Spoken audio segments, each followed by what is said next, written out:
¿Qué tal? ¿Cómo están? Hoy estamos presentando el primer capítulo de Sobremesa dentro del marco de Ágora. Tenemos el placer de presentar y entrevistar a Daniel Camargo, ¿sí? Licenciado en Ciencia Política de la Universidad de Buenos Aires, magíster en Tecnologías de la Información y la Comunicación por la Universidad de Avellaneda y actualmente se está doctorando en la Universidad de Quilmes sobre transformación digital.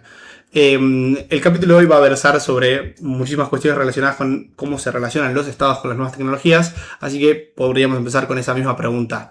¿Cómo podríamos empezar a hablar de la relación actual entre los estados y la tecnología? Muy buenas tardes, un gusto estar acá con ustedes.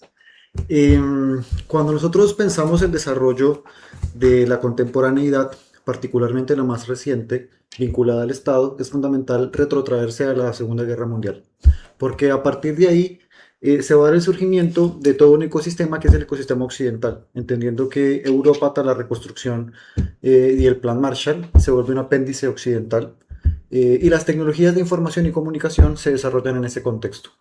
A partir de ahí, no podemos nosotros descindir o no podemos nosotros no pensar la tecnología sin el financiamiento, sin la posibilidad de desarrollo y la condición de posibilidad que el Estado representó, particularmente para los Estados Unidos de Norteamérica y para todos los estados que resultaron en su influencia tras el desarrollo de la Segunda Guerra Mundial. En ese sentido, cuando nosotros pensamos en la innovación y el desarrollo como uno de los vectores fundamentales para medir la calidad económica de cualquier nación, pensamos en la vinculación estrecha entre tecnología y sociedad, es decir, entre tecnología y Estado. Es decir, una dinámica estrecha, vinculante fundamental de la edad contemporánea. Fantástico. Sí, de hecho hay como una cuestión que suele ser como mencionada desde cierto campo que busca como desarmar la crítica hacia el Estado, que es que la pantalla multitáctil, el internet, realmente las tecnologías que usamos día a día son todas desarrolladas en programas financiados casi exclusivamente o enteramente por el Estado, en este caso el Estado estadounidense. Digo, una lectura como muy clara de que los realmente jugadores importantes del juego entienden cuál es el rol del Estado y la importancia. Es muy interesante pensar esto porque actualmente dialogamos con diferentes ecosistemas digitales, es decir, con diferentes formas en las cuales la sociedad civil se ha vinculado a la técnica. En Occidente, el desarrollo después de 1950 implicó que las tecnologías de información y comunicación se fueran colando en diferentes facetas de la vida diaria. Imaginemos la radio, imaginemos la televisión, imaginemos luego posteriormente el uso del celular para cada uno de nosotros, para luego finalmente llegar a la digitalización, ¿no? A la internet, a los teléfonos digitales, a los diferentes sensores, al internet industrial de las cosas. Es decir, que hablamos de un proceso gradual y lento en estos últimos 80 años. Más sin embargo, si nosotros pensamos, por ejemplo, la República Popular de China, el proceso de digitalización fue distinto porque el papel del Estado fue fundamental en un proceso de desarrollo abrupto y más acelerado que ha presentado la especie humana. Es decir, que en la República Popular de China el proceso de digitalización no tuvo que ver con el uso de la radio, luego la tele y luego los celulares. No, ellos atravesaron un proceso de alfabetización en donde el campesino pasó a tener un teléfono inteligente y en donde el ecosistema que le posibilitaba al Estado tener control de los principales elementos estratégicos como son la información y la infraestructura, hizo que China actualmente sea uno de los estados o el estado más importante en la era actual de transformación digital. De vuelta a la pregunta, los estados y la tecnología en esta faceta de la inteligencia artificial son fundamentales para poder hablar del desarrollo o el retroceso. Fantástico. Digo, hay algo como que lo estamos medio como dando por sentado en toda esa conversación, que es que importa quién es el creador, el dueño, el administrador y el distribuidor de una tecnología. Digo, o sea, más allá de lo que a grandes rasgos podemos intuir, ¿por qué es importante que un Estado, qué cambia que un Estado controle una tecnología y no la controle otro? Si nosotros pensamos en infraestructuras críticas, el Internet es una infraestructura crítica, es decir, es una institución que permite que la cotidianidad de nuestro funcionamiento como especie humana pueda funcionar cotidianamente. Es decir, que la Internet o la infraestructura crítica de la Internet, es decir, hablamos de cables de fibra óptica, antenas de satélites, repetidores de onda, dispositivos celulares, etcétera, etcétera, son todos creaciones que responden a un poder geopolítico. Lo que sería más o menos que si nosotros nos posicionamos frente al planeta Tierra desde afuera, Y si viésemos exclusivamente la topografía del planeta, podríamos identificar dónde geográficamente está el desarrollo de esas tecnologías. Por eso hablamos de Silicon Valley en los Estados Unidos y por eso hablamos de Shenzhen en China, porque son clústeres productivos fundamentales para el desarrollo de estas tecnologías. Es decir, que actualmente el banco que yo tengo en el celular, aunque nosotros no querramos, funciona bajo los servidores de Amazon Web Services, servidores que están alojados bajo alambre de espino en el poder norteamericano. Bien, increíble. Y una de las cosas que también vale la pena mencionar es que parte de tu investigación y tu doctorado actual estás justamente orientándote a estudiar los modelos norteamericanos y europeos de la gestión de estas nuevas tecnologías. Entonces digo, ¿cuál es, siendo que nosotros aún más, estando en Argentina y en Latinoamérica, vivimos una influencia sobreconsiderada con respecto a otros países de Estados Unidos, ¿cuál es básicamente el modelo estadounidense de gestión de estas tecnologías? ¿Cuál es la relación entre los privados, el Estado, el interés estatal y el interés del privado cuando colisionan o cuando cooperan en el desarrollo, la implementación, tanto de tecnologías que se utilicen para manejar flujo de información, para el complejo industrial militar, lo que quieras desarrollar? Hay dos lógicas predeterminadas muy claras. En el caso de la Unión Europea, del marco comunitario europeo, hablamos de un marco regulatorio ex ante. Es decir, se consideran a las tecnologías de información y comunicación un riesgo per se, inherente a las tecnologías. En el caso norteamericano, la cosmovisión es lo opuesto, es decir, la regulación ex post. Es decir, que yo regularé el funcionamiento de las tecnologías en función del riesgo inmediato que representen en el uso inmediato. ¿A qué me refiero? Si estoy utilizando determinada tecnología de extracción de datos biométricos que resulta negativa para la toma de decisiones o positiva, será ese el argumento el que me va a dar pie para la regularización de ese sistema. Si no per se representa un problema, no podemos ponerle freno a la innovación técnica ni a la acumulación de capital que viene de la mano. Eso por un lado. Pero por el otro, hablando de innovación, hablamos de enormes contingentes de dinero a empresas privadas para el desarrollo de determinadas tecnologías. Un ejemplo de ellos es la empresa de robótica Boston Dynamics. Sí. Esta empresa parecía que generara esos robots que mueven mercancía de un lado a otro de una manera como bastante simple o bastante operativa, pero realmente lo que aplican es robótica desarrollada en el ámbito militar. Entonces, si una empresa de inteligencia norteamericana ofrece grandes contingentes para financiar estos empréstitos, tiene que ver con que son elementos estratégicos del gobierno norteamericano. Pero lo mismo sucede en la República Popular de China.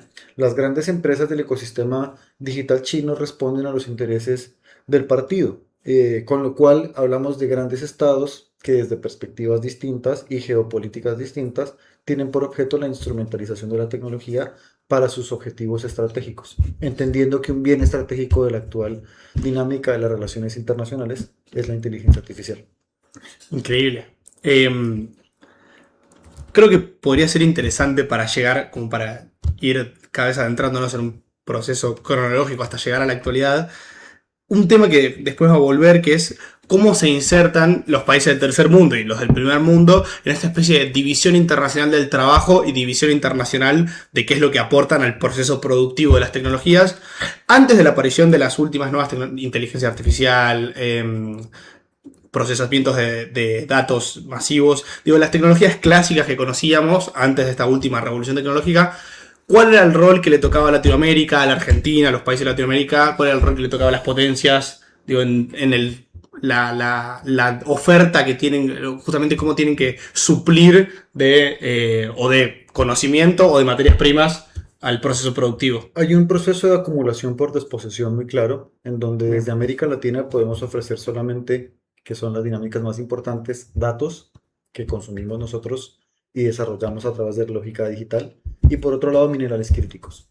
Es decir, que desde América Latina ofrecemos el gasoil para que funcione la inteligencia artificial, que son los datos puros, también comportamentales, y también ofrecemos grandes volúmenes de consumo de mecanismos digitales, como también minerales críticos. ¿Y por qué pasa esta dinámica? Porque nosotros en América Latina no somos dueños de nuestra infraestructura crítica digital. Si nosotros en este momento viajásemos a las Toninas e investigáramos levantando la tierra que recubre los cables que conectan a la internet, nos vamos a dar cuenta que esos 3 cables ninguno es de propiedad argentina. Lo mismo sucede en toda la región latinoamericana. Ninguna de la infraestructura crítica es nuestra. Hay incipientes intentos, hay marcos regulatorios también muy incipientes, pero nosotros no dominamos aquello que nos conecta, Bien, no dominamos aquello que nos entiende, porque hay que entender que actualmente la ciencia de datos posibilita que yo pueda perfilar a un usuario y la forma de perfilarlo actualmente es muy precisa. Podemos entender qué piensa, qué no piensa, qué miedos tiene, cuáles son sus proyecciones, en qué se gasta el dinero, en qué no, si es adicto o no, etcétera. En ese sentido, el poder que tienen las tecnologías frente a nuestra incapacidad es abismal. bien.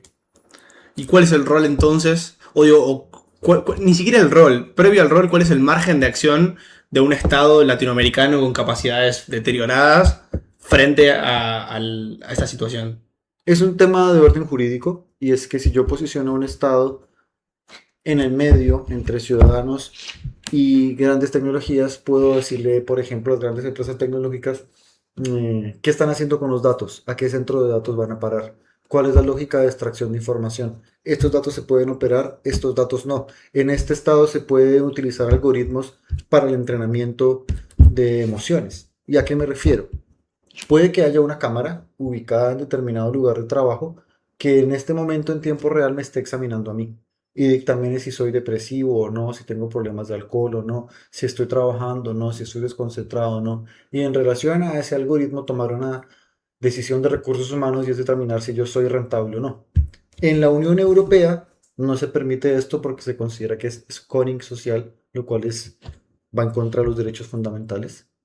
En la República Popular de China sí ocurre, existe un sistema que se llama el crédito social chino, que es ampliamente criticado, ampliamente debatido, pero que al fin y al cabo sí funciona para que el Estado medianamente tenga un control de cómo es el comportamiento moral de los ciudadanos.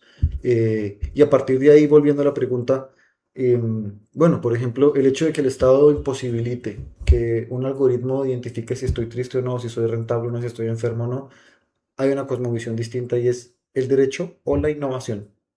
Y Bien. frente a esto tenemos un gran debate. Seguramente una persona neoliberal siempre va a estar a favor de la innovación técnica y seguramente una persona que está a favor de los derechos piense que el Estado tiene que posicionarse de una manera fuerte e instrumental frente a la tecnología. Y ese es el debate, uno de los grandes debates. Y en ese sentido, digo, ¿qué tan flagrante es por parte de quienes controlan y producen estas tecnologías la utilización de los datos producidos y recolectados o de la influencia que esas tecnologías pueden tener sobre el individuo?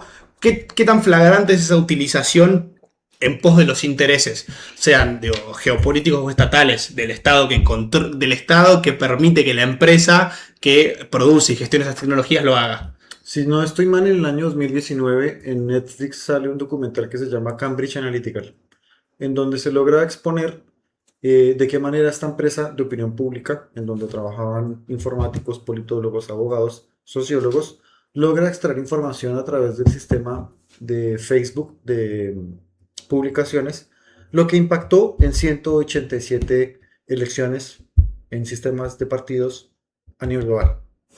Bien. Después, antes de eso, en el año 2014, Edward Snowden hace las filtraciones muy famosas, Sí. en donde logra describir de qué manera funciona el sistema PRISM. Y el sistema PRISM es básicamente una supercomputadora que en este momento yo podía preguntarle, quiero saber qué está haciendo Daniel Camargo en este momento. O sea, yo. Sí. Y está haciendo una entrevista en determinada parte de la ciudad autónoma de Buenos Aires y tiene migraña y tiene una deuda con el banco y juega a la pelota. ¿Y por qué? Y esta tecnología que permite que yo pueda poner en tiempo real a cualquier ciudadano que está en la égide occidental. ¿Y quiénes resultan estar en la égide occidental en términos de telecomunicaciones? La mayoría del planeta Tierra. Piensen ustedes que mucha gente se conecta a Internet, inclusive no a través de un buscador, sino a través de Facebook en muchas partes de África para el año 2014, a través de una aplicación que se llamaba Free Basics. Es decir, que lo que yo entendía que era Internet realmente no era Internet, sino era Facebook. Bien. Para que logremos graficar de qué manera Occidente ha logrado expandir su infraestructura crítica. ¿Y por qué es tan importante que un tipo como Snowden, a lo que actualmente le decimos Big Data, él le decía espionaje masivo? Bien. Y digo, y hay una cuestión ahí que muchas veces, desde justamente una narrativa un poco más occidentalizada, se concibe como un acto proactivo de censura, aislamiento o algo por el estilo, la creación de ciertos países que tienen las capacidades para hacerlo, de redes de internet propias, redes de intranet también, digo, de circulación de datos propias, digo, ese comentario que se puede hacer de que los chinos tienen su propio Google, los chinos tienen su propio Facebook, los chinos, digo, muchas veces desde Occidente se plantean como, digo, qué sé yo, justamente actos o de censura o de aislamiento, incluso podrían plantearse como actos de soberanía.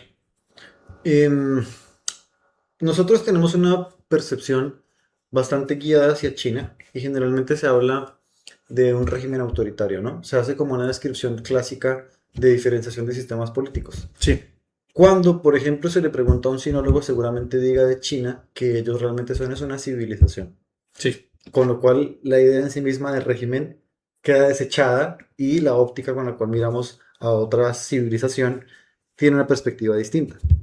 Desde la perspectiva tecnológica, lo que sí resulta un hecho es que aquellas sociedades que tengan a su favor enorme desarrollo de tecnologías de información y comunicación logran tener determinados desarrollos específicos en otras áreas. bien, Aquellas como nosotros seguimos estando a la retaguardia del desarrollo, con lo cual tenemos que esperar, como sucede en Europa, que se le dice efecto Bruselas, es decir, es un efecto que se expande y llega a todas partes del mundo, que es el efecto regulatorio de la inteligencia artificial. bien, Nosotros en América Latina la forma en la que nos posicionamos es a través de, a ver, ¿qué hicieron los europeos? Ah, miren, los europeos hicieron un sistema de regulación de inteligencia artificial. Bueno, ¿y qué regularon? Ah, bueno, regularon estas tecnologías. ¿Y bajo qué lógica? Si nosotros hiciéramos un análisis jurídico comparado de textos jurídicos de los textos de América Latina, empezando por Colombia y bajando hasta la Argentina y pasando por Chile, nos vamos a dar cuenta que hay una disputa entre quienes interpretan que el texto leal a la realidad es el yanqui o aquellos que dicen que es el europeo, bien, porque somos no solamente mediocres, sino que estamos incapacitados porque no tenemos la tecnología. Es bien. decir, es como boxear con un boxeador supremamente entrenado estando atado de manos. Y es la lógica en la cual estamos. Bien, ok, casi, sí, sí, como que incluso una especie de pasividad teórica. Estructural, Sí, estructural. Hasta que nos, a ver, es decir, yo no puedo, supongamos que vos tienes un hijo, ¿no? sí, Yo no puedo de la nada ir a decirle a tu hijo que está bien o que está mal porque es tu soberanía personal, hace parte de tu esquema privativo, ¿no? Del derecho, ¿no? sí. Lo mismo, yo no puedo pensar que yo puedo decirle a Facebook, quiero saber qué pasan con mis datos porque me van a decir, sí, anda a California. Primero tienes que tener una visa o nacionalidad y luego anda a California un juez a que te diga, sí, dale, voy a decirle a Facebook que te pase los datos. Bien. Dale. Y entonces digo, justo con esto que decís, viene un tema muy interesante que es la colisión entre el derecho y el hecho. Digo, entre el facto y el iure, que digo, muchas veces desde una postura tal vez más crítica del sistema del derecho internacional, hay como mucha posibilidad de dar cuenta que el derecho se respeta cuando uno no puede no respetarlo. Y cuando uno puede no respetarlo, existe la opción completamente impune de no respetarlo. Entonces digo, ¿cuál es la relación, la tensión o incluso la evidencia que hay sobre cómo actúan las empresas y los estados que gestionan este tipo de tecnologías con respecto a las limitaciones a las que incluso ellos mismos acordaron que deberían imponerse sobre esas actividades, sobre el manejo de datos, el manejo de información sensible? Yo no soy abogado, pero si uno hace un análisis muy sencillo de la edad contemporánea, cuando empieza la revolución industrial hasta nuestros días, se habla de diferentes estadios de la revolución industrial. Bien, La segunda, la tercera. sí, La segunda vinculada a petroquímicos y qué sé yo. Y sí, la tercera a una breve informatización. Los sistemas que regularon el trabajo infantil, que elaboraron las horas de trabajo, los sistemas que regularon la lógica entre el Estado y el trabajo, siempre fueron posteriores. El derecho siempre llegó bien, tarde. Tuvo que pasar mucha esclavización, tuvo que haber mucha gente comiendo, pasándola muy mal, mm, para que luego, después de mucho tiempo, después de muchas huelgas y muchos procesos políticos, se llegaron a construir derechos. Es decir, la innovación llega mucho, mucho antes, el derecho y la jurisprudencia llega mucho, mucho después, después de mucho rezago. bien, Y en el caso de latinoamericano, por supuesto, porque nosotros en América Latina, y es muy famoso desde la ciencia política estudiarlo, nuestros ejercicios de lobby son muy fuertes en función de los intereses extranjeros. Por eso nuestros Bien. debates actuales son, ¿vendemos o no los recursos naturales como si fuese el siglo XIX? Sí, Y no, sí, sí. tenemos aún ese desfasaje y es un hecho. Digo, y ahora que ya que traes el tema de los recursos naturales y justamente esa posición que, tiene, que le toca o que toma Latinoamérica con respecto al proceso productivo, eso, en la actualidad particular, digo, habías mencionado justamente Latinoamérica, el rol que está teniendo, está viendo obligada a tener, es la de proveer minerales para los procesos productivos de estas nuevas tecnologías. Habías hablado previamente, incluso cuando estábamos pensando cómo íbamos a estructurar el capítulo, sobre la electromovilidad, justamente cómo ahí se juega gran parte de la disputa por los nuevos recursos necesarios, minerales raros, etc. La electromovilidad, al igual que la digitalización, requiere de unos minerales específicos, como particularmente el cobre para la transmisión de energía y el litio para el almacenamiento de energía, el cobalto para el desarrollo del tablero eléctrico. Y si me pongo a hacer cada una de la descripción, comparten tanto la digitalización como la electromovilidad grandes de esos minerales. Hay otro vector de desarrollo que es el de las energías renovables. Es decir, cuando pensamos una torre eólica gigante que está tomando un montón de aire y que al impulsar ese montón de aire genera un montón de energía, también pensamos en minerales. Entonces, la geopolítica o hacia donde está disputándose la tecnología es en la electromovilidad, la digitalización vinculada a la transformación digital y las energías renovables. El problema con ello, desde diferentes perspectivas teóricas, es que no existe en el planeta la suficiente cantidad de minerales para la cantidad de demanda humana de estas tecnologías. Bien. A partir de ahí es que hay una disputa geopolítica feroz por acceder a estos recursos, porque estos recursos son, además de eso, bienes durables escasos. Es decir, un auto Tesla no dura 25 años en el mercado, al igual que este dispositivo digital o aquella cámara. Tiene Sí. una vida útil porque en sí mismo el mineral se agotará. Bueno, digo, y justamente uno de los casos principales que nos involucra bastante a nosotros en Argentina es el litio, justamente porque la reserva más grande de litio del mundo se encuentra compartida entre Bolivia, Chile y Argentina. Digo, ahí hay una cuestión donde en Argentina existen debates desde hace un tiempo, digo, hay un par de prácticas de las empresas del litio que subfactura, digo, por una modificación que si no me equivoco fue una ley del gobierno de Mauricio Macri. Las empresas exportadoras de litio tuvieron que empezar, o sea, tuvieron el beneficio de, para justamente, pagar impuestos o figurar legalmente la cantidad de litio que se exporta, solamente necesitan dar una declaración jurada. Declarando, alegando a la confianza del Estado cuánto litio están sacando del país. Entonces, hay como un debate sobre si es necesaria, útil, pertinente una nacionalización, un control más estricto. Tenemos el caso, por ejemplo, de los hidrocarburos y el litio también en Bolivia. O incluso podríamos compararlo, que eso vos vas a poder explicarlo mejor, con un modelo incluso mucho más privatista y desregulado como es el que tiene Chile para con el cobre. Digo, que teniendo la misma cordillera se exporta mucho más. Resulta interesante, tras hacer el ejercicio básico de la ciencia política, que es el de la política comparada, identificar qué sucede en el caso de aquellos estados que no lo consideran un producto, sino un bien estratégico. Hablamos de la República Popular de China, hablamos de los Estados Unidos de Norteamérica y del Grupo Comunitario de la Unión Europea. Bien. Si nosotros comparamos cómo se considera el litio desde la perspectiva jurídica, hablamos de un bien estratégico, con lo cual existe en el caso de la Unión Europea todo un orden jurídico, todo un entramado jurídico que está vinculado a una ley con otra, en donde muy a rajatabla se entiende que son los minerales críticos y el ecosistema natural europeo fundamental para el futuro de Europa, con lo cual en principio no es producto de extracción primaria, y en segunda instancia, si se llega a extraer, es considerado un bien estratégico. Bien. Al igual la República Popular de China. Si nosotros pensamos cómo China se posiciona frente a la inteligencia artificial, considera que el I+D, la innovación y el desarrollo, y el cuidado de los minerales críticos es fundamental para el ecosistema de su nación. Lo mismo otro tanto los Estados Unidos de Norteamérica. Saltando al caso latinoamericano, nosotros estamos cooptados por grandes empresas mineras que hacen un enorme ejercicio de lobby en donde nosotros simplemente vendemos el mineral sin siquiera pensar en la posibilidad estratégica de lo que implicaría hacia el futuro. Acá en Argentina, la reforma del 94 implicó que cada una de las provincias tenga una suerte de libertad frente a los bienes estratégicos sobre la nación.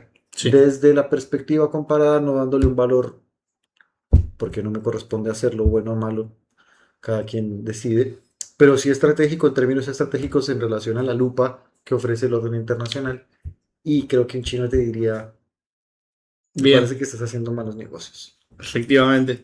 Digo, hay como una cuestión parecida, como comparamos con modelos económicos, a lo que plantea el economista coreano Ha-Joon Chan, sobre cómo los países desarrollados, luego de ser países desarrollados, tratan de, a través de su influencia, impartir a los países no desarrollados medidas completamente distintas que fueron las que ellos tomaron para convertirse en países desarrollados. Digo, capacidades estatales impulsadas y desarrolladas, soberanía como intransigente sobre ciertas cuestiones justamente estratégicas a largo plazo, y cómo han logrado hacer sentido en Latinoamérica una especie de lectura donde podría llegar a beneficiarnos no dar valor agregado a los recursos estratégicos. No se nos puede olvidar que estamos hablando en el contexto de la doctrina Don Rowe, y es el resurgir de la doctrina norteamericana que plantea que nosotros, América del Sur, somos su lugar estratégico, y esto ha sido enunciado y puesto en práctica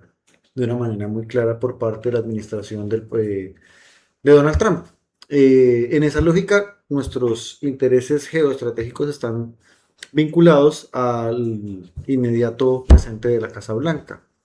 Un ejemplo muy claro de lo que está sucediendo en Colombia y las declaraciones del actual presidente haciendo un viraje contundente respecto al cuidado de la naturaleza por parte del gobierno que lo precede. Esto directamente vinculado a los intereses de la Casa Blanca. Y esta lógica se ha venido presentando en las diferentes etapas del Estado-Nación en América Latina, de una manera muy clara.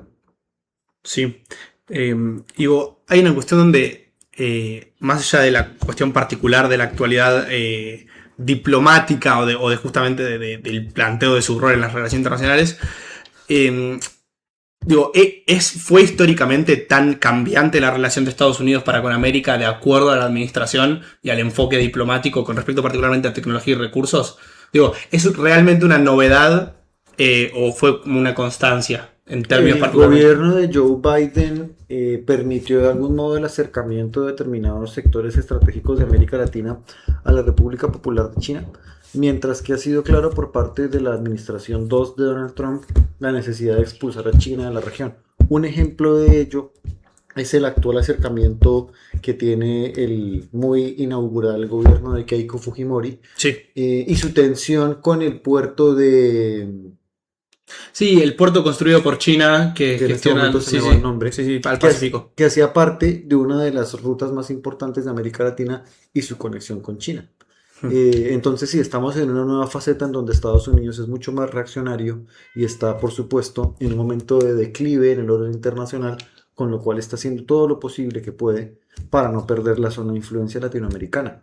De ahí la enorme disputa de por qué acá en América Latina no tenemos infraestructura crítica China, es decir, hablamos de telecomunicaciones. Actualmente nosotros no tenemos esos sistemas en función de que Estados Unidos impide que eso pase. Sí, de hecho se había hecho muy explícito todavía siendo Biden presidente de Estados Unidos, cuando se discutió en Argentina si el proveedor de 5G iba a ser un Huawei o una empresa estadounidense. Digo, justamente terminó siendo una empresa estadounidense. Digo, eso, ¿qué tanto está? Digo, vos acabas de mencionar que China no es propietaria de ningún tipo de infraestructura crítica con relación a tecnología en Latinoamérica. ¿En qué niveles sí pudo tener una permeabilidad, una introducción dentro de justamente Latinoamérica como una esfera de influencia que estaba intentando disputar más que nada hace un par de años? Por supuesto tiene una relación muy sólida con el gobierno actual de Lula, pero realmente en materia de digitalización y en materia de expandir su tecnología, realmente es el mundo árabe y gran parte del mundo asiático el que ha recibido parte de la infraestructura de la crítica Bien, digital china, y gran parte también la Unión Europea. increíble. Bien. O sea, el caso europeo es muy particular porque se encuentran doblemente dependientes. Dependientes a la República Popular de China en materia de hardware y en materia de software dependientes de los Estados Unidos de Norteamérica o de las empresas que responden a los intereses norteamericanos. Bien. Más allá de que en tema de seguridad también tienen como cierta dependencia, incluso Estados Unidos, en cuestión por... Claro, sin embargo, hay una cuestión muy interesante y es que la Unión Europea ha identificado su dependencia en esta nueva faceta de la geopolítica que se conoce como el mundo multipolar, porque los Estados Unidos le ha pedido que no desarrolle un sistema regulatorio, con lo cual Europa Bien. ha reaccionado desarrollando un sistema regulatorio cada vez más aceitado. De ahí Mario Draghi el año pasado, no, en el año 2024, desarrolla el informe sobre la inteligencia artificial, diciendo que Bien. Europa necesita no solamente innovar, sino crear su propio know-how tecnológico para dejar de depender de los Estados Unidos de Norteamérica. Europa es entonces, digámoslo, uno de los ejemplos más entendibles por su jurisdicción y por su poder político para entender qué es lo que pasa cuando un Estado no tiene su propia tecnología. Excelente. Bien. Digo, sí, también como justamente responde a las capacidades humanas de los estados europeos. Eh, digo, como hay una cuestión donde los estados, particularmente como volviendo a los estados latinoamericanos, digo, el problema está en la propia identificación del problema. Digo, como hay una cuestión que, bueno, también como depende justamente con o las oleadas políticas que se alternan en América Latina, a veces cada vez más dispares. Antes, digo, en Latinoamérica solía tener un movimiento más conjunto. Eh, digo, como que realmente aparece que el problema es la propia concepción de las tecnologías, los recursos naturales, como actor, como objetos de soberanía, como objetos de soberanía estatal. En respuesta a esta cuestión, hay una autora argentina que trabaja mucho el tema en un libro que se llama Ética, Poder y Tecnologías desde América Latina. Ella es Verónica Sforzi, Bien, doctora en comunicación de la Universidad de La Plata, docente de esa casa de estudios. Ella también tiene un libro que se llama Geopolítica de las Tecnologías de Información y Comunicación. En su obra queda muy claro, y yo comparto esa perspectiva, la necesidad de la creación de un marco regional, es decir, de un proceso de integración regional que posibilite la formulación en bloque de la construcción de tecnología y de la regulación. Es decir, la autora, y siguiendo la autora, considero yo que es necesario que América Latina genere un marco identitario, regional, para poder luchar esta dependencia de la cual padece, porque de manera individual, Estado con Estado, va a ser imposible que América Latina logre romper esta dependencia, si es que incluso llega a interesarle tener soberanía digital. perfecto. Y digo, dentro de esta lectura, justamente como más académica, vos habías mencionado previamente que tu marco teórico, que es el que acompaña esta lectura que estás haciendo, es el de la cibergeografía. Sí, ¿Sí? Entonces, digo, primero que nada, como que puedas explicar un poco cuáles son las concepciones de ese marco teórico y cómo lo aplicamos para la lectura de la situación actual de la Argentina y de Latinoamérica. este marco se propone de la geografía, se propone pensar a los medios conectivos, a las tecnologías de información y comunicación desde la geografía.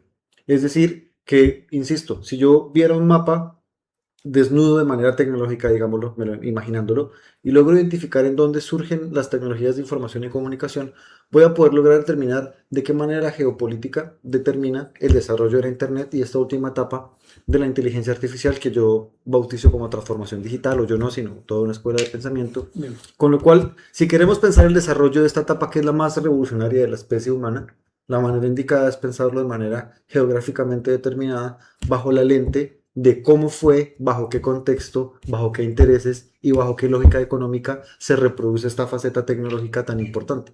Bien.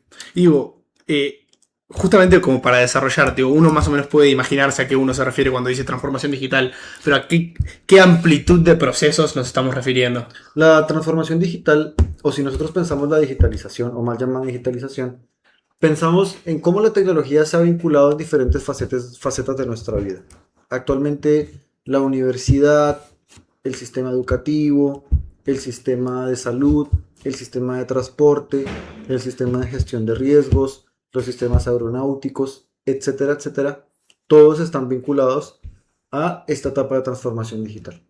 Eso significa que hay una nueva dinámica de tecnologías que posibilita que esta dinámica sea real. Hablamos del Internet Industrial de las Cosas, es decir, de los objetos que tienen señal y que permiten la extracción de información. Hablamos del cloud computing, es decir, la capacidad de almacenamiento de enormes volúmenes de datos. Bien. Hablamos del big data, la capacidad de analizar y de gestionar enormes cantidades de información para la toma de decisiones.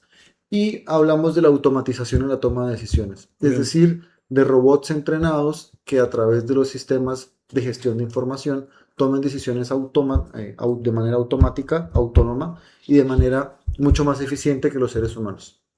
Estas 4 tecnologías es lo que permite hablar de transformación digital que da pie a la era de la inteligencia artificial.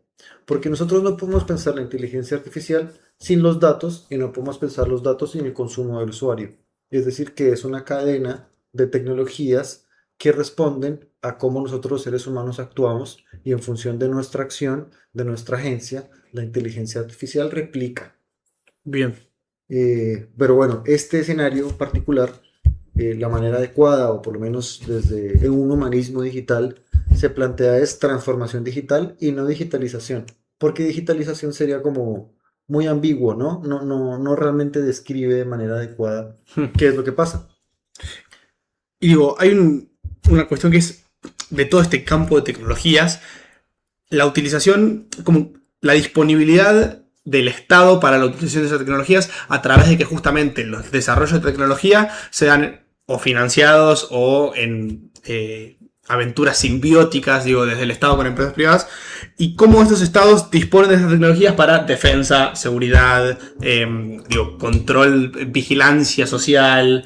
Digo, es como un campo realmente que se abre bastante grande, pero estamos empezando a ver utilización de datos biométricos como moneda corriente para identificación de gente, no solamente a través de la persecución criminal, sino de la protesta social, la vigilancia de la protesta social, del perfilamiento político. Hay un autor argentino, profesor de la Facultad de Ciencias Sociales, también politólogo de la misma casa de estudios, Maximiliano Campos Ríos. Y es una persona que ha estudiado de una manera, a mi entender, muy acertada, muy aceitada, la vinculación entre políticas públicas e inteligencia artificial.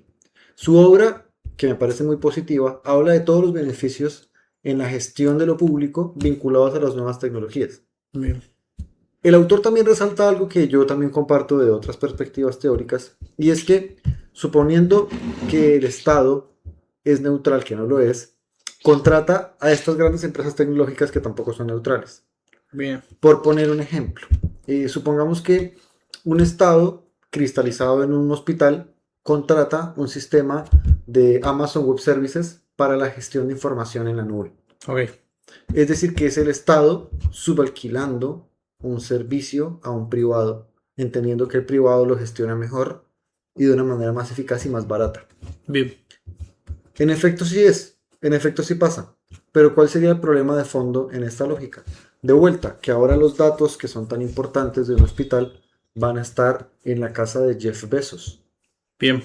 No en los centros de datos del Estado, del Ministerio de Salud, estudiados por unos nerds argentinos diciendo hemos encontrado acá el problema de la sociedad argentina. No, Bien. estamos en un centro de datos gigante al otro lado del planeta y esos datos por supuesto que sí están siendo estudiados por la inteligencia artificial que responde a estos poderes.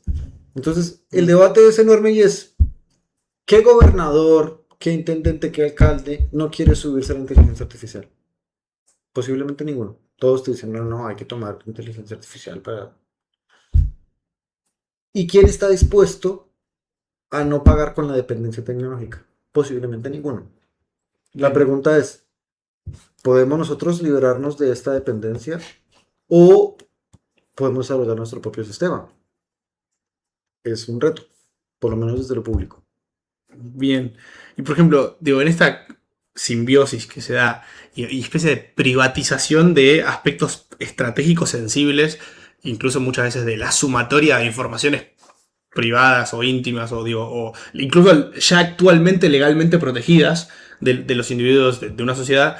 Digo, hay un caso particular que a nosotros en Argentina fue más renombrado, que es el caso de Palantir, justamente porque Peter Thiel residió algunos meses en la Argentina, en Barrio Parque. Fue una reunión muy famosa con Juan Grabois, dirigente político del peronismo de izquierda. Digo, si querés un poco desarrollar cómo fue ese proceso en el que el Estado estadounidense se involucró en el desarrollo de un software de cruzamiento de datos, si no me equivoco, y el impacto o justamente la utilización que se utilizó en inteligencia, ciberseguridad. Yo realmente no soy un experto del tema, pero hay un texto muy interesante de una autora española que se llama Marta Peirano, y ella habla de unos robots muy interesantes de la empresa Facebook y otros de Amazon. El de Amazon se llama Amazon Recognition y lo utilizan generalmente en el Supertazón y en donde se juega la NBA. Bien. Es un robot que está posicionado en la parte de arriba del Coliseo y que logra identificar en un barrido al 99% de las personas en una foto. Es decir, que toma una foto y logra identificar quién es cada uno de nosotros, solamente con una imagen. Bien. El robot de Facebook se llama... no recuerdo cómo. El caso es que también puesto en práctica logra identificar el 97% de los rostros en un solo barrido. Es decir, toma una foto y logra identificar. Bien. Porque nosotros a Facebook le dimos una posibilidad muy interesante y es que nosotros mismos de manera voluntaria volcamos nuestros propios datos y volcamos los datos de nuestra familia y que etiquetamos a nuestra pareja, a nuestra mascota y qué sé yo. De modo tal que Facebook ya tiene una base de datos, al igual que la de Amazon Recognition, muy interesante respecto al comportamiento de los usuarios. Volviendo a la pregunta, los estados actualmente no controlan ese flujo de información. Bien. Ese flujo de información responde a centros de datos y a lo que se conocen como data brokers. Y es que actualmente una persona que diga que yo trabajo en el mundo de los datos puede que posiblemente esté estudiando un conglomerado de comportamiento muy específico de un sector determinado del mercado y en función de eso ofrece servicios financieros. ¿Eso qué significa? Que estoy estudiando cómo se comporta Ecuador, por ejemplo. Y puedo decir, puedo generar una tarjeta de crédito en este momento del año porque la gente se endeuda como la concha de la lora y vender servicios bancarios del orto. Y te dicen, ¿en serio? Sí, dale, estudio los datos, cómo es su comportamiento y pum. Si fuese un pensamiento desestratégico, un Estado utilizaría a su favor. Pero no tenemos ni la infraestructura, ni los intereses, ni la lógica detrás que opera bajo... O sí la entendemos, pero no hay voluntad política. Bien. Entonces digo, hay como una cuestión donde hay un doble juego donde ni desde el derecho ni desde la materialidad existen los recursos para que los estados... Y hay como que... No es que el problema es que se está disputando mal, sino que ni siquiera se está participando de la arena donde suceden estas cosas, por parte de los estados más debilitados incluso. En el sudeste asiático hay un país que se llama Myanmar o Birmania. Sí, previamente Birmania. En donde se gestionó un etnocidio de una comunidad. Los Rohingyas. A través de Facebook. ¿Cómo a través de Facebook? Yo creo un grupo secreto de Facebook y escribo todos los Rohingyas merecen morir y empiezo a republicar esa página como una página de Facebook, como cualquier página. Yo puedo crear una página que se llama Vendo Panchos en Constitución, puedo crear una que se llame Matemos Rohingyas. Se identifica, después de que se logra hacer el etnocidio, o sea, murieron muchísimas personas, que ese grupo fue creado por las fuerzas militares. Bien. Esto se lo pregunta a Mark Zuckerberg en el Senado norteamericano. Y él dice algo que es real y que es tenebroso. La tecnología no es neutral y responde al postor que la contrata. Bien. Nosotros no sabíamos que esto iba a terminar en un etnocidio. Pero sí sabía que se estaba propagando un mensaje de odio. A lo que responde él, yo no me puedo hacer cargo de lo que la gente dice o hace. ¿En qué se tradujo esto? Una multa multimillonaria para Facebook y que ahora los filtros de seguridad sean mejores. Es decir, que si por ejemplo vos publicas este video y más tarde yo me insulto, seguramente me aparezca un letrero que diga estás infringiendo la política de seguridad de Facebook y borre el insulto que yo mismo Sí, me propino. sí, sí, sí. Esa fue la respuesta. Bien, Cuando estamos hablando de cómo una plataforma digital posibilitó gestionar la matanza de seres humanos. bien. Sí, de hecho, bueno, vos citabas el caso de Cambridge Analytica, que incluye como una especie de campaña de manipulación de votantes en las elecciones 2016 en Estados Unidos. De hecho, en el mismo documental, el ejecutivo de Cambridge Analytica admite haber participado en una campaña anti-Kirchner en Argentina. Y bueno, realmente son casos que terminan siendo materialmente muchísimo más livianos que un etnocidio. Y digo, hay una cuestión particular que es, nosotros estamos como viniendo a traer una lectura académica y teórica sobre justamente todas estas temáticas. Vos acabas de mencionar que justamente te inscribís en un marco teórico que es el de la cibergeografía y que tiene una concepción particular sobre estos sucesos.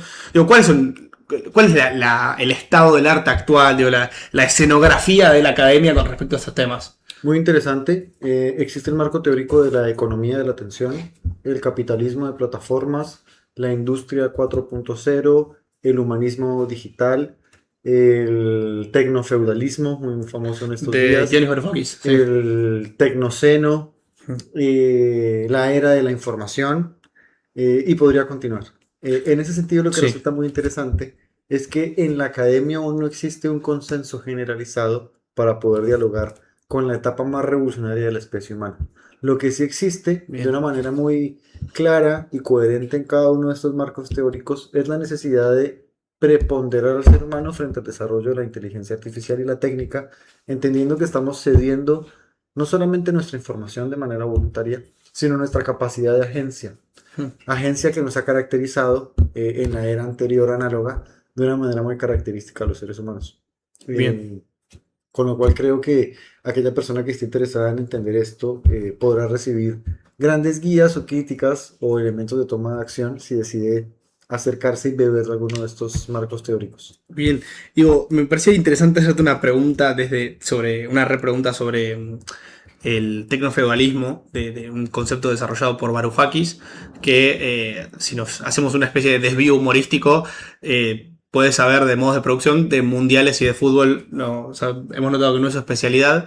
Pero digo, hay un planteo que es interesantísimo, que es que el tecnofeudalismo lo plantea como un nuevo modo de producción desde el punto de vista estrictamente materialista, digo, del materialismo marxista, justamente porque plantea una relación social de producción distinta a la del proletario y al burgués, digo, el empleado y el empleador a grandes rasgos, donde uno como cliente y consumidor genera plusvalía. Digo, la plusvalía no la genera solamente en el trabajo, en el momento de cuando se es comprada mi fuerza de trabajo para justamente generar esa plusvalía, sino que yo, por ser un consumidor y un cliente de Google Maps, hago aumentar el valor de Google Maps porque justamente puede ofrecer mis datos para publicidades direccionadas, para digo, lo que sea. Entonces, en el momento en el que yo soy cliente y consumidor, además aporto plusvalía.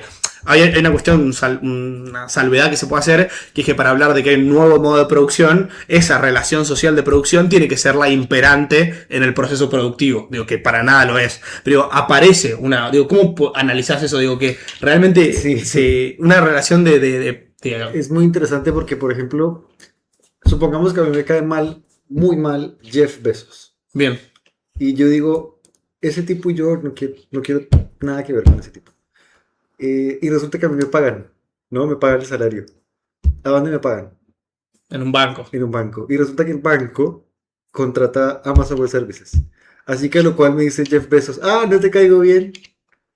Lo lamento. ¿Por qué? Porque las infraestructuras críticas que dan soporte a la funcionalidad de nuestras vidas Bien. dependen de estos grandes emperadores tecnológicos. De ahí el concepto de siervo tecnológico, porque nosotros, queriéndolo o no queriéndolo, necesitamos de la nube para el funcionamiento. Y nosotros somos los simples usuarios. ¿Qué es lo que dice Varoufakis de aquellos otros empréstitos que sí son importantes? Alquilan más nube. Es decir, Bien. son cada vez más dependientes. Entonces, en esta lógica de los nuevos señores digitales y nosotros los siervos feudales digitales, pues nos encontramos determinados. Y es lo que yo digo, yo puedo como usuario, no, perdón, yo puedo como ciudadano decir, no, es que a mí me cae como el orto Jeff Bezos, Hmm. me cae mal ese chabón, Sí. pero como usuario, perdón, pero como ciudadano, y estoy determinado, porque ahora que yo utilice el celular para pagar el Uber, igualmente Uber también contrata otra plataforma para guardar su información. Y generalmente estamos hablando de un sistema oligopólico. Si no estoy mal, existen en el mundo occidental muy pocos ejercicios de nube que no sean los de Microsoft, los de Google y los de Amazon Web Services. Hmm. Habrán pequeñas empresas que ofrezcan servicios de información, pero son muy pocas. Es interesantísimo, interesantísimo. Y entonces, digo, hay una cuestión como que aparece que es una perspectiva realmente como bastante pesimista o tenebrosa con respecto a la posibilidad de resistirse a esta invasión cada vez más constante y profundizada, de realmente justamente encontrarse en una imposibilidad de contrarrestar, digo, las capacidades que tiene la tecnología de hacer uso de mi información, de mis datos, de mi reconocimiento biométrico, de mi ubicación geoespacial en tiempo real, de mis consumos, mis intereses, mis lecturas. Digo, ya desde este chiste que se ha vuelto común, ni siquiera ya entre grupos de amigos, sino entre grupos de abuelos, de yo hablo de que estoy con ganas de comprar una guitarra y no paro de ver anuncios de guitarras. Yo digo, che, qué lindo que sería este año irnos de vacaciones a Mar de las Pampas y no me aparecen, digo, no me dejan de aparecer Fotos de Mar de las Pampas. sí, sí, pasajes, lo que sea. Entonces digo, desde eso a que a mí me identifiquen y el Estado tenga un perfil armado mío de que yo estuve en tal movilización en contra del gobierno.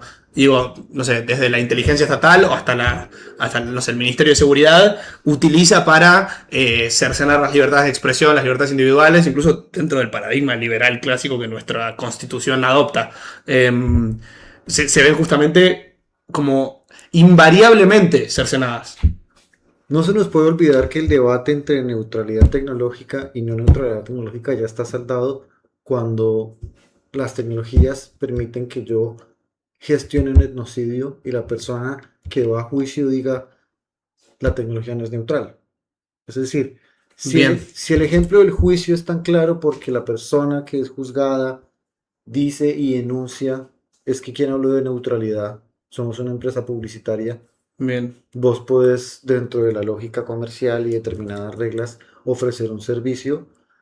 Desde ahí la tecnología no es neutral. En ese sentido, si pensamos, por ejemplo, si yo contrato como un Estado a una empresa israelí que genera servicios de espionaje Sí. para poder tratar de entender de qué manera opera la oposición política, hablamos de que la tecnología de vuelta no es neutral. Si yo utilizo un sistema como Palantir que permite la extracción en tiempo real de cómo es el comportamiento del enemigo para poder entrenar drones que de manera sistemática destruyan la infraestructura, hablamos de que la tecnología no es neutral. El debate es cuál, que nosotros en función de eso, de la no neutralidad tecnológica, deberíamos instrumentalizarla en función de intereses un poco más, si se quiere, bondadosos a favor de nuestras poblaciones. De ahí el debate de ese gigante de, bueno, ¿qué ha pasado con la digitalización y la posibilidad de ofrecer servicios educativos a aquellos rincones del país que son inaccesibles?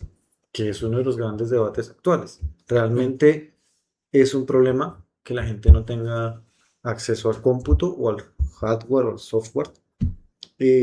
Esto no significa que la digitalización no tenga cosas buenas, como el avance en la salud o en el comercio o en el intercambio de bienes y servicios. Lo que sí requiere es pensarlo de manera crítica, objetiva, muy afín a la disciplina de la ciencia política, porque si no, ¿para qué estudiamos ciencia política? Bien. Es interesante lo que decías de que se salda el debate sobre la neutralidad o no neutralidad de la técnica, de un debate en el que participaron, no sé, Walter Benjamin, la escuela de Frankfurt, lo resuelve efectivamente Mark Zuckerberg. Es interesante como caso. De hecho, es uno de los debates principales de la actualidad de la teoría política, la relación del Estado y la técnica. Entonces digo, o sea, eso, no sé, ¿qué te parece desde el punto más incluso abstracto de justamente la neutralidad de la técnica, la relación entre el Estado y la técnica? Hay un pensador argentino que a mí me gusta mucho que es Ernesto Sábato, y él en su obra hace una gran crítica a la técnica, particularmente en un libro que se llama Antes del fin, Bien. y también Uno del universo, Hombres y engranajes. Sí. Siendo él un científico que decide renunciar a la técnica, porque decide renunciar a la ciencia e irse al mundo del arte, e identifica y dice algo que es muy cruel pero real. Sí. Desde el socialismo que se supone quería liberar al hombre contra el hombre, desde aquella lucha que se suponía que ya no íbamos a oprimir más al oprimido, se creó también la energía atómica. Sí. Y en el sistema capitalista que se supone a través del progreso iba a iluminar al sistema y liberar a los hombres del yugo del pasado, también se creó la nueva disputa tecnológica en la guerra armamentística. Bien. Con lo cual la ciencia y la técnica han llegado a ser una nueva faceta de dominación y no una herramienta de iluminación. Bien. Y me resulta pues muy interesante porque creo en sí mismo que la lógica del progreso tiene que ser leída con un poco de criticismo. Y las tecnologías actuales tienen un sponsor publicitario donde sin duda lo que se vende es la innovación y el desarrollo. Perfecto. Y justo en ese sentido, hay una cuestión donde, por ejemplo, incluso eso se ve mucho en el contraste que tiene el marco regulatorio de la tecnología estadounidense y el europeo, que vos explicabas previamente, ¿no? Digo, eso, por ejemplo, no sé, una de las personas que integra esta organización, Santiago Cañizos, opina, siempre hemos debatido que opina que, por ejemplo, la inteligencia artificial es completamente plausible de ser utilizada, las tecnologías, las redes sociales, digo, de ser utilizada por menores de edad, simplemente que tengan la capacidad y la educación para utilizarlas apropiadamente, ¿no? Por ejemplo, yo opino que no deberían ser utilizadas en las redes sociales o la inteligencia artificial, porque es muy tendiente al reemplazo de facultades de lectoescritura o lo que sea en menores de edad. Digo, hay una cuestión que podamos primero aportar desde el marco teórico de las ciencias sociales y segundo, cientificizar o termina siendo una especie de conflicto de intereses o de simplemente encuentro de lecturas subjetivas. Hace poco leí algo muy interesante que era, plantéate un dharma a diario y es, puedes escribir un mail sin IA. Bien. ¿A qué responde la pregunta? Actualmente es muy difícil encontrar profesionales o no profesionales que no utilicen sistemas de gestión. El debate entonces plantea hablar de una nueva alfabetización digital que contemple no solamente el desarrollo neurobiológico de los infantes, sino también de qué manera nos insertamos en una nueva faceta de conocimiento. Y no tener estos debates justamente nos hace ignorantes, porque Bien. justamente el debate es ese. ¿Se merece o no la atención un niño que utilice inteligencia artificial o plataformas? Teniendo en cuenta que estas tecnologías funcionan bajo un filtro que es el sesgo de confirmación. Es muy difícil que una tecnología me diga a mí, Daniel, eres un idiota por pensar lo que estás preguntando, no me preguntes más. ¿Qué es lo que generalmente le dice una persona a otra cuando dice algo idiota? Sí. ¿No? Le dice, che, loco, me parece que esto que acabas de decir no da lugar. La inteligencia artificial no hace eso. Bien. De hecho, se ha hablado mucho de cómo los sesgos de confirmación posibilitan en tecnologías como TikTok que una persona que es depresiva o farmacodependiente, a través del bucle de la información que genera el sistema de navegación, se confirme esa posición. Bien. O como aquella persona que es ególatra y cree que su vida y su existencia es más valiosa que los demás. Suele consumir información que le profundiza ese sesgo. Y esos sesgos podríamos decir que son no sé, como contingentes de la programación y confección de esta tecnología o intencionales. Son intencionales. Se llama filtro burbuja. Bien. ¿Y qué es el filtro burbuja?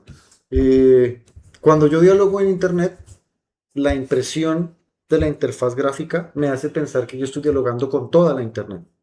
Sí, exactamente. Pero realmente no es así.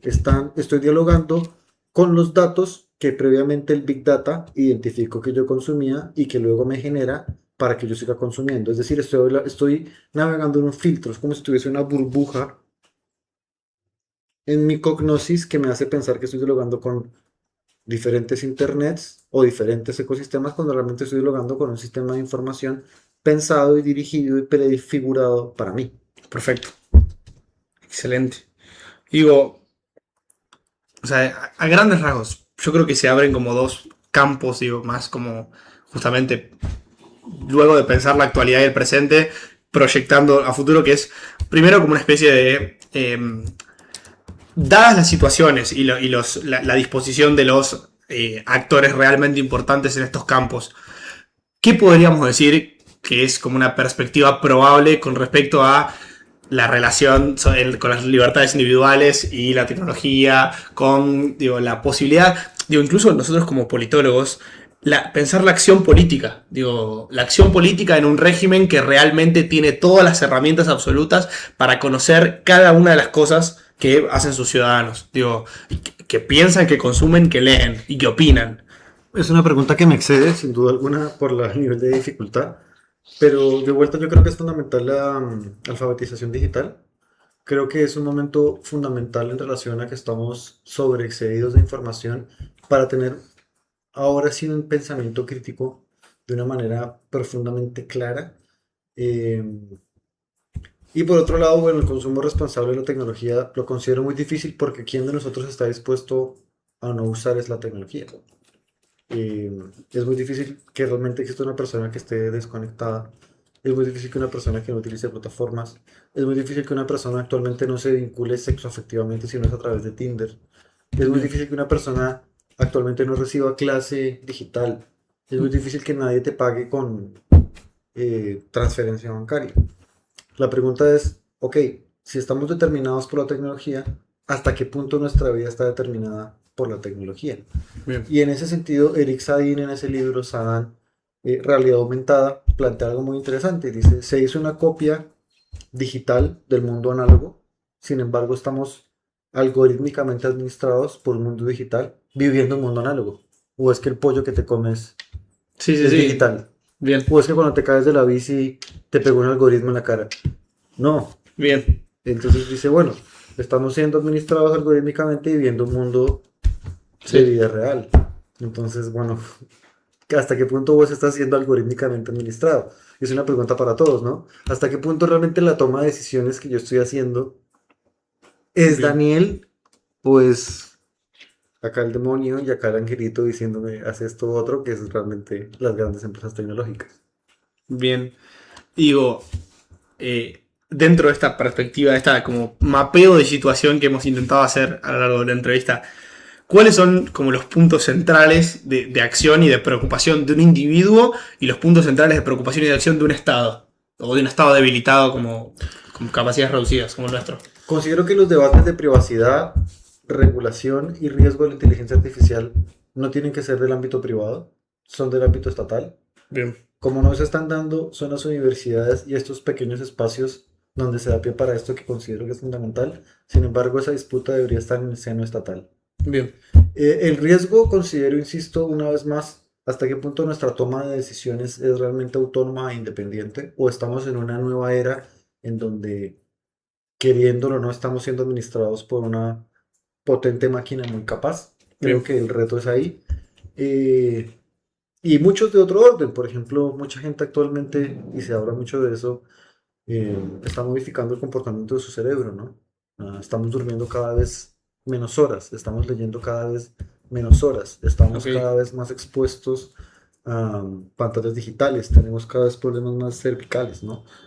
Digo, eso tal vez, digo, la precisión nos escapa mucho como politólogos, pero digo, casi como que la tecnología realmente puede moldear procesos biológicos o modificar, digo, configuraciones biológicas, ni hablar neurológicas. Digo, es como, es loquísimo. Pasó del cerebro que moldear a la tecnología moldear al cerebro. Pensemos, Interesante. pensemos que es la máquina, según Marta Peirano, perfecta de espionaje. Bien, Nosotros, hay una maquinita dentro del celular que te mide cuántas horas estuviste pegado a él sí, al día. Estoy seguro que ninguno de nosotros leyó al día la misma cantidad de horas que sí estuvo en el dispositivo. bien, ¿Y por qué? Porque está pensado de una manera adictiva. Pensemos que funciona a través de la descarga de dopamina, sí, lo que ha generado una modificación del cerebro, porque antes tu cerebro sentía dopamina, pero no con la misma frecuencia ni la misma intensidad que generan los dispositivos digitales. De ahí el triunfo del Big Data. Yo mm, extraigo datos a través de ofrecerte un mecanismo profundamente hermoso y llamativo como repetir una imagen cientos y miles de veces. sí. De hecho, hay como una cuestión donde la lógica, obviamente, haciendo la salvedad de que nosotros no somos especialistas sobre cuestiones psicológicas, pero digo, hay como una introducción de una lógica propia de la adicción. Digo, la lógica propia de la adicción en relación con el sustrato, digo, la suplementación de dopamina por parte de las tecnologías, donde digo, realmente, digo, haciendo las salvedades de que suena como medio amarillista, tal vez decirlo así, pero hay una especie de... No, pero es así. Sí. Marta Peirano, en su libro El enemigo conoce el sistema, en el segundo capítulo habla de cómo está vinculada la neurociencia y el desarrollo de la plataforma. Y el segundo capítulo justamente se llama Adicción. Perfecto, listo. Adicción. Sí. Así que sí. Que Funciona sí, de esa forma. realmente. Funciona de esa forma. Y digo, tal vez como última pregunta o para ir cerrando, digo, ¿cuál puede ser, digo, como una especie de intento de proyección? Tal vez es como medio, casi como, es simplemente una expresión de deseo realmente plantearlo, pero digo, una especie de trazado, de mapeo, de camino que debería atravesar el continente latinoamericano, que por ahí, digo, nosotros desde la organización consideramos que tenemos una mirada argentina y latinoamericana. Insisto, yo me fundamento en Verónica Sforzi y creo que tiene que ver con la creación de instrumentos de integración regional que piensen la digitalización como un riesgo y un factor estratégico. Es decir, que vos te sientes en una mesa en un futuro, esperemos que así sea, como cónsul en frente de un colombiano, un brasilero, un paraguayo, un peruano, la Unión Europea, decir de qué estamos hablando cuando hablamos de inteligencia artificial. Y no que seas vos luchando con el Senado, como sucede acá en Argentina, porque existen dos cosmovisiones distintas. Una de la provincia, otra en nación, otra del gobierno de la ciudad, y a la final no termina pasando nada. Entonces, desde la perspectiva más básica del proceso de integración, ya que no tenemos la tecnología, un ejemplo claro es lo que hacen los europeos. Ok, no la tengo, no la desarrollo, es difícil que la tenga, lo que hago es controlarla. Bien. Excelente. Bueno, primero que nada le agradecemos a Daniel por haber venido el día de hoy. Realmente creo que ha terminado siendo un capítulo increíblemente aprovechable. Simplemente agradecerle. Esto va a ser publicado en nuestras redes sociales y en nuestros canales de difusión. Les agradecemos. En algún momento, que espero que sea pronto, nos contactaremos con ustedes con un nuevo capítulo. Y realmente te agradecemos, Daniel, por venir. Muchas gracias por la invitación. Bien. Daniel, muchísimas gracias. No, Increíble, pues, pero realmente me sorprendió que había respuestas a todas las preguntas.